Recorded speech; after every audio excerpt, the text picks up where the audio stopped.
நாம் செலுத்துகின்ற அன்பின் காரணமாக நாம் எப்படி இறைவனை அணுகுகின்றோம் என்ற காரணத்தினால நம்மால் இறைவனை உணர்ந்து கொள்ள முடிகிறது, இறைவனின் கருணையை பெற முடிகிறது. அளவுக்கு அதிகமாக ஒருவன் இறைவனின் கருணையை பெறுகின்றான் என்றால் அளவுக்கு அதிகமாக அவன் இறைவனை நேசித்திருக்கிறான் என்பதை நாம் தெரிந்து கொள்ள வேண்டும். உணர்வுபூர்வமாக இறைவனை நேசித்தவர்களால் மட்டுமே அந்த அளவு இறைவனின் கருணையை பெற முடியும் அப்படிங்கிறத மனதார நாம் ஏற்றுக்கொண்டுதான் ஆக வேண்டும். ஏன்னா நம்ம இன்னும் மனதால பக்குவப்படலை. இறைவனின் கருணை எனக்கு கிடைக்க மாட்டேங்கிறதே, இறைவனை என்னால் காண முடியவில்லையே, உணர முடியவில்லையே, நம் உள்ளத்திலே அந்த வெற்றிடத்தை நாம் ஏற்படுத்தவில்லையே. ஒரு வெற்றிடம் ஏற்பட்டால் தான் அதை நிரம்புவதற்கு கருணையானது அங்கே வரும். உள்ளம் வெற்றிடத்துமே இல்லை, எங்கே பார்த்தாலும் பணம், வீடு, குழந்தைகள், இந்த மாதிரி எல்லா விஷயங்களால் அந்த உள்ளம் நிரம்பி இருக்கிறது. அவர்களை சார்ந்த எண்ணங்களால் நிரம்பி இருக்கு. ஏதாச்சும் ஒரு சின்ன வெற்றிடம் இருந்தால் தானே இறைவன் அங்கு வந்து அமர்வதற்கு. எந்த இடமும் கொடுக்கவே இல்லை, எல்லா இடத்தையும் நிரப்பி வச்சிருக்கும். அப்போ அதெல்லாம் தூக்கி போட்டுருமானா கிடையாது. இறைவனுக்குன்னு தனியாக ஒரு பகுதி, இறைவனுக்கான அந்த தனித்துவமான பகுதி, அந்த வெற்றிடமானது உள்ளே முதலில் உண்டாகிவிட்டால் அதை நிரப்புவதற்காக இறைவன் வரும்போது நிரம்புகிறார். அந்த சுவையின் காரணமாக, அந்த நேரத்தில் இறைவனை நினைக்கக்கூடிய அந்த சுவையின் காரணமாக அது மீண்டும் மீண்டும் தாகமாக மாறும். ஏன்னா அந்த அன்பு மிகப்பெரியதல்லவா, அந்த சுவையானது மிகப்பெரியது. அதை அனுபவிக்கும் போது இன்னும் மேலும் மேலும் அதை அனுபவிக்க வேண்டும் என்ற காரணத்தின் காரணமாக அந்த வெற்றிடமானது பெரிதாகி கொண்டே போய் அங்கே கருணை அப்படிங்கிற அந்த விஷயமானது வந்து நிரம்பிக்கொண்டே இருக்கும்.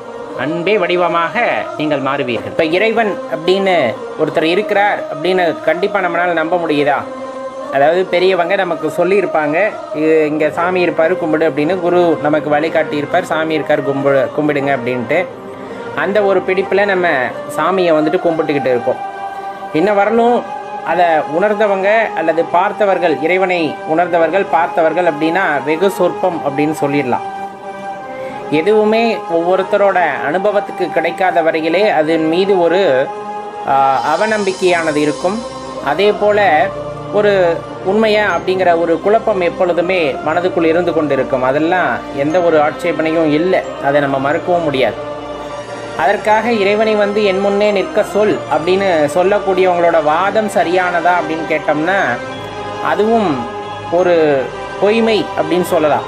அவங்க ஒரு இயலாமை அப்படின்னு சொல்லலாம், அல்லது ஒரு ஆணவம், அகங்காரம், இந்த மாதிரி நிறைய விஷயங்களை சொல்லலாம்.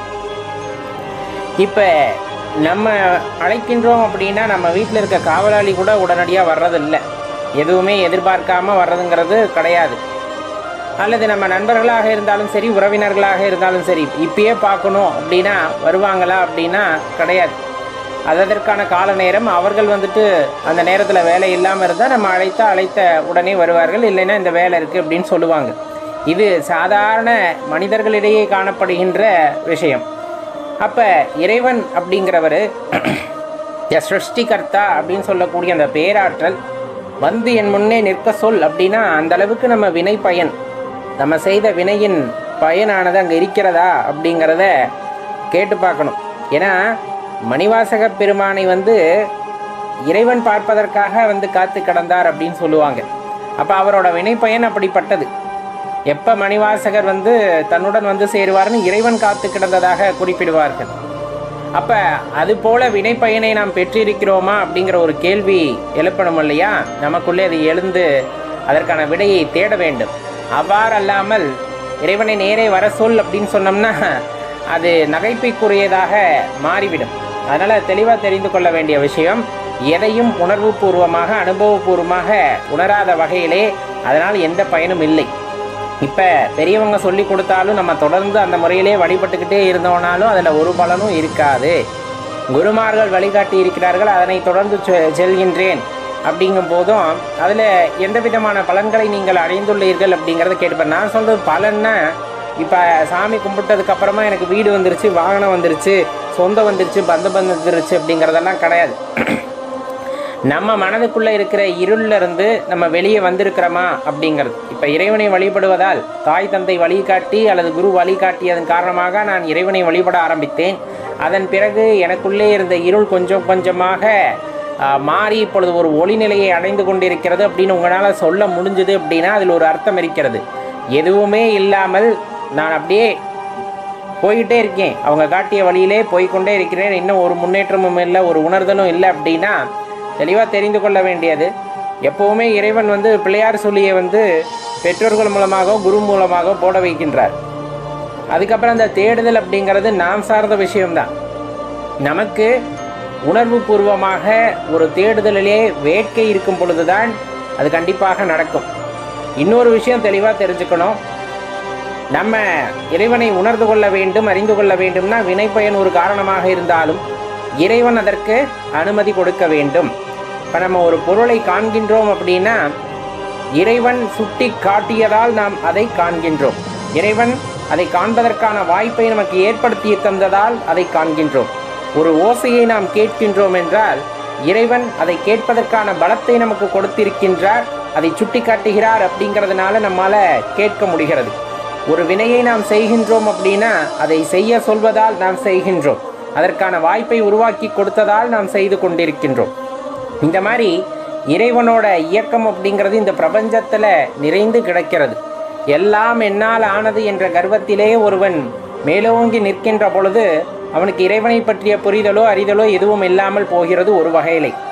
இப்போ எல்லாம் சாதாரணமாகவே பார்த்தீங்கன்னா ஒரு குறிப்பிட்ட காசு வந்துருச்சுன்னா பக்கத்தில் இருக்கிறவங்களே கண்ணுக்கு தெரியாமல் போயிடுவாங்க.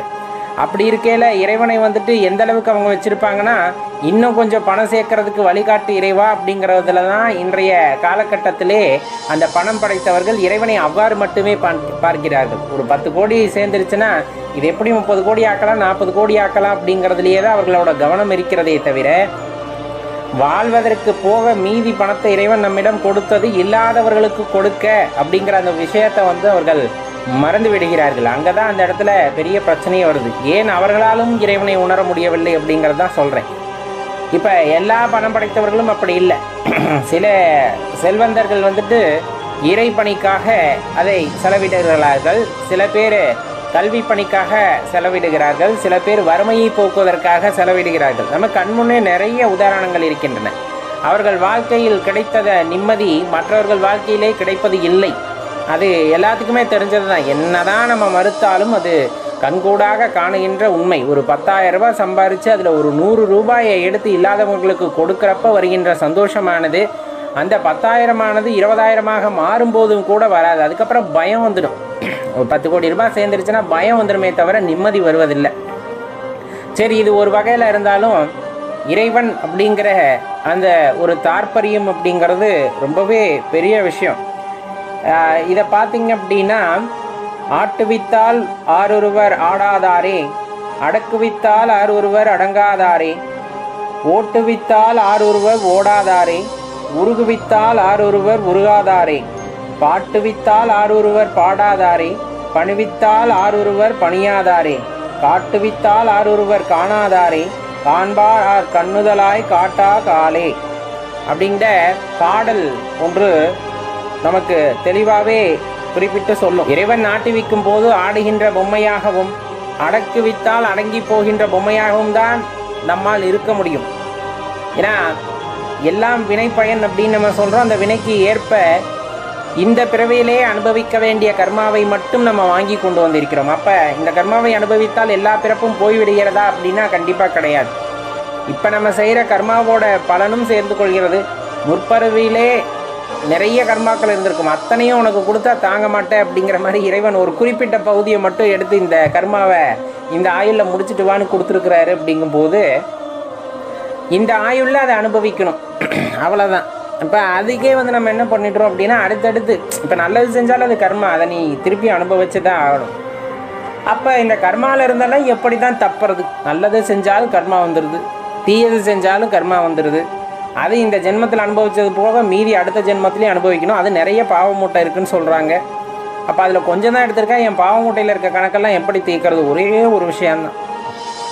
ஒரு விஷயந்தான். அந்தந்த பிறவியில் கொடுக்கப்பட்ட வேலைகளை எல்லாம் இறைவனுக்கு சமர்ப்பணம் செய்துவிட்டு எது நடந்தாலும் சிவார்ப்பணம் அப்படின்ட்டு போயிட்டே இருக்கணும். அதாவது எதையும் கண்டும் காணாமல் போங்க அப்படின்னு சொல்ல. ரொம்ப கடினமான சூழ்நிலையாக இருந்தாலுமே அந்த சூழ்நிலை இறைவனால் கொடுக்கப்பட்டது, அதை நாம் ஏற்றுக்கொள்ள வேண்டும் இல்லையா? நம்மளால் எதுவும் மாற்ற முடியுமா அப்படின்னு யோசிச்சு பாருங்களேன். என்னதான் தலைகீழாக நின்று தண்ணி குடித்தாலுமே, நீங்கள் ஏதாச்சும் முயற்சி பண்ணி மாற்றணும்னு நினச்சாலுமே மாற்ற முடியாத உண்மைகள் இந்த பிரபஞ்சத்திலே கொட்டி கிடக்கிறது. ஒரு 50,000 கோடி சம்பாதிச்சவங்களெல்லாம் கூட 50,000 கோடி 1,00,000 கோடி சம்பாதிச்சவங்களாலும் கூட அந்த பணத்தை வைத்து இந்த உடலிலே, ஆரோக்கியம் இல்லாத உடலிலே, ஆயுள் முடிந்து போன உடலிலே அந்த உயிரை தங்க வைக்க முடியுமா அப்படின்னா தங்க வைக்க முடியாது. மனிதன் பல இயந்திரங்களை கண்டுபிடிக்கின்றான், பல நிறைய அற்புதமான கண்டுபிடிப்புகளை எல்லாம் கண்டுபிடிக்கின்றான். அந்த கண்டுபிடிப்புக்கு காரணமாக இறைவன் அந்த கண்டுபிடிப்புகளையும் ஒரு காலகட்டத்திலே சொல்லுவாங்க இல்லையா, காலாவதி ஆனதாக மாற்றி விடுகிறார். ஒரு காலத்தில் அந்த வானொலி அப்படிங்கிறத ரொம்ப பெருசாக பார்த்தோம். இன்றைக்கி அந்த வானொலி இருக்கிற இடமே தெரியாமல் போச்சு. அதே போலத்தான் நிறைய மனிதர்களை தலையில் தாங்கி ஆடி இருப்பாங்க. தமிழுக்கு தொண்டு செஞ்சவங்க பல்லாயிரம் கோடி பேர், அது வரிசையாக எடுத்துக்கலாம்.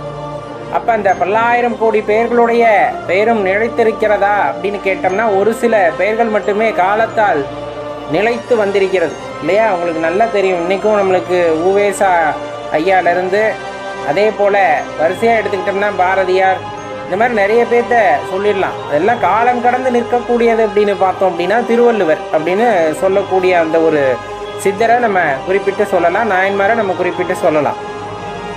அப்போ இந்த மாதிரி விஷயங்கள் எல்லாம் காலத்தை கடந்து வருகிறது என்றால் அது இறைவனால் மட்டுமே முடிகிறது.